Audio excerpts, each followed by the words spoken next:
बच्चों, तू यहाँ? तू आज काम पे भी नहीं आई? आज मन्नू की स्कूल की बस लग गई है ना, इसलिए इसको छोड़ने आई थी। स्कूल की बस?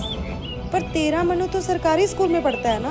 हाँ जी दीदी, अब सरकारी स्कूलों में 200 बसें चल पड़ेंगी, जिसका फायदा मेरे मन्नू जैसे 10,000 बच्चों को होगा। सरकारी स्कूलों ਨੂੰ भी बहुत शानदार बसां ਅਸੀਂ ਦੇਵਾਂਗੇ। ਪਹਿਲੇ ਬੈਚ ਵਾਸਤੇ 20,000 ਬੱਚੇ ਦਾ ਅਸੀਂ ਪ੍ਰਬੰਧ ਕਰ ਰਹੇ ਹਾਂ।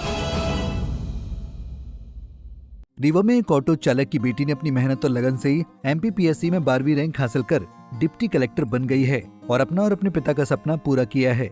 उन्होंने इसका श्रेय अपने माता पिता को दिया है। उनकी इस उपलब्धि के बाद घर में खुशी का माहौल है और घर में बधाई देने वालों की भीड़ लगी हुई है। रीवा की बेटी आयशा अंसारी ने अपनी मेहनत और लगन से अपना और अपने पिता का सपना पूरा कर एक मिसाल पेश की है। आयशा बताती हैं कि उनके पिता सुबह सुबह टहलने के लिए पुलिस लाइन कॉलोनी होकर जाते थे। उस एरिया में सभी अधिकारियों के बंगले हैं, जिनकी नेम प्लेट पर कलेक्टर, डिप्टी कलेक्टर और उनके पद लिखे रहते थे। पिता जब घर लौट कर आए तो उन्होंने बताया कि काश हमारे घर में भी कोई ऐसा हो, जिससे उन्होंने प्रेरणा ली और अपने पिता के सपने को पूरा करने का संकल्प लिया और कड़ी मेहनत कर अपने पिता का सपना पूरा किया। उन्होंने इसका श्रेय अपने माता पिता को दिया। मध्य प्रदेश लोक सेवा आयोग में राज्य सेवा परीक्षा 2022 के फाइनल रिजल्ट शनिवार रात को घोषित कर दिए गए। इसमें रीवा में ऑटो चालक की बेटी आयशा अंसारी डिप्टी कलेक्टर के पद पर चयनित हुई हैं। आयशा ने प्रदेश में 12वीं रैंक हासिल की है। आयशा ने बताया कि उन्होंने अपनी प्रारंभिक शिक्षा रीवा के एक निजी स्कूल से की। इसके बाद 12वीं तक की शिक्षा शासकीय प्रवीण कुमारी कन्या स्कूल से की। इसके बाद कॉलेज की शिक्षा शासकीय आदर्श महाविद्यालय रीवी से की। उनके पिता पेशे से एक ऑटो ड्राइवर हैं, जिन्होंने अपनी मेहनत से बेटी को पढ़ाया लिखाया और इस मुकाम तक पहुंचाया और अपना और अपनी बेटी का सपना पूरा किया। आयशा ने इसके लिए किसी कोचिंग की मदद नहीं ली और खुद से ही पढ़ाई कर ये मुकाम हासिल किया। पढ़ाई के साथ ही साथ वो बच्चों को कोचिंग भी पढ़ाती थी और अपनी पढ़ाई भी करती थी। उनकी इस उपलब्धि के बाद परिवार के साथ ही मोहल्ले में खुशी का माहौल है और उनके परिवार में बधाई देने वालों का तांता लगा हुआ है। सर मैंने वर्ष 2020 से ही इसकी प्रिपरेशन की थी और सर ये वर्ष 2022 का रिजल्ट है जो कि 2025 में आया है। वो कहीं न कहीं एक मानसिक ट्रॉमा भी रहता है हमारे लिए और सर लोगों को लगता है कि रिजल्ट क्यों नहीं आ रहा है, इतना लेट हो रहा है। एवं सर कहीं न कहीं जो रहा है कि हमारे जो प्रयास रहे उससे मुझे एक प्रयास में सफलता प्राप्त नहीं भी हुई थी। मुझे कोई-सी भी पोस्ट नहीं मिली थी।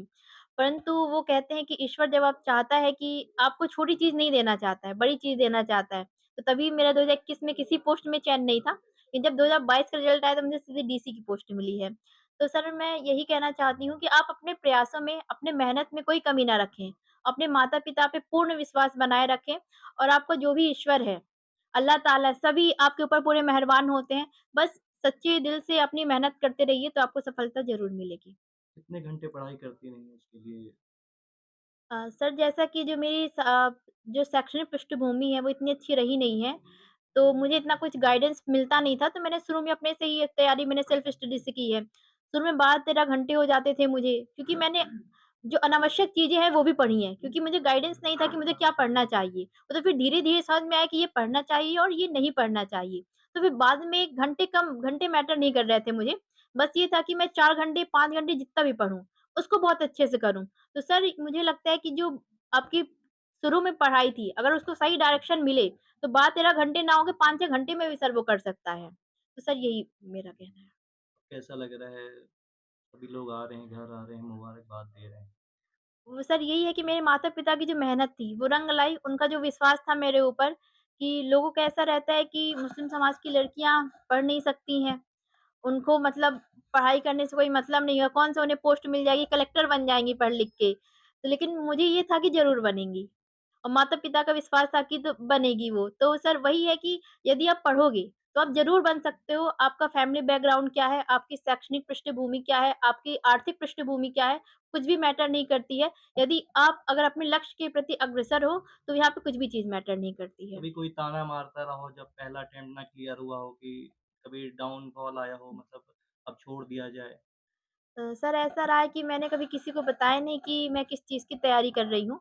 कोई भी कुछ मम्मी-पापा से ही पूछता था कि बस पढ़ाई कर रही है और लोगों का यही कहना था कब तक पढ़ेगी? अभी भी पढ़ रही है। लेकिन किसी से कभी कुछ कहना नहीं होता था कि चल रही है पढ़ाई। अब मैंने बोला जब रिज़ल्ट आएगा तब वैसे भी सबको पता चलेगा।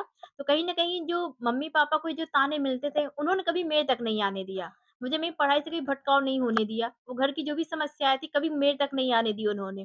सर उन्हीं का मेन प्रयास था कि मेरा कभी माइंड डाइवर्ट नहीं हुआ और मैं अपने पढ़ाई की ओर केवल लगी रह गई।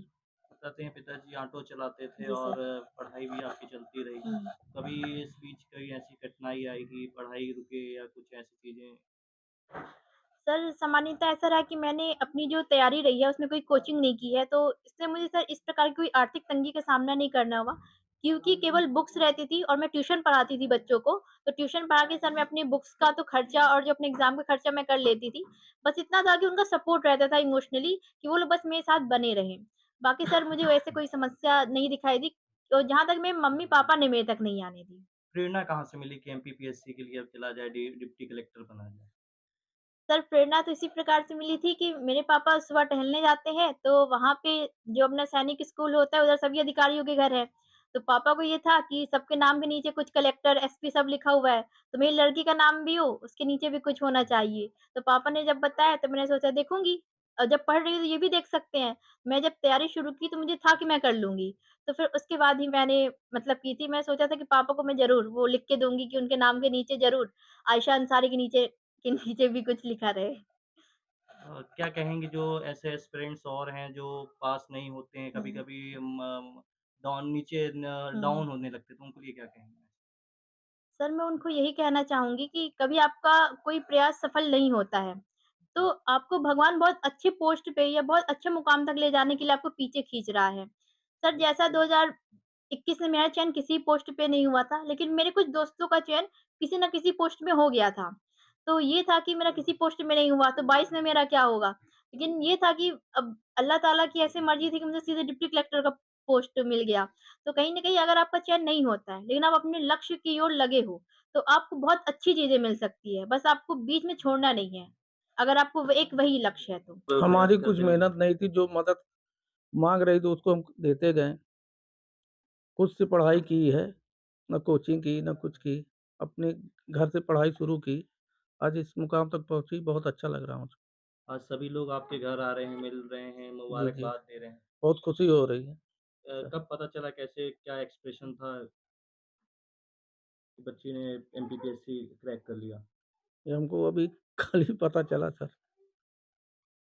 बताते हैं ऑटो चालक भी थे, तो जी, कभी जी। क्या कुछ परेशानी आई पढ़ाई के दौरान? कभी ऐसा लगा कि नहीं, नहीं, हमको कोई परेशानी ना आई, पर जो होता था, वो हम करते तो अपनी मेहनत से ही पढ़ाई की है।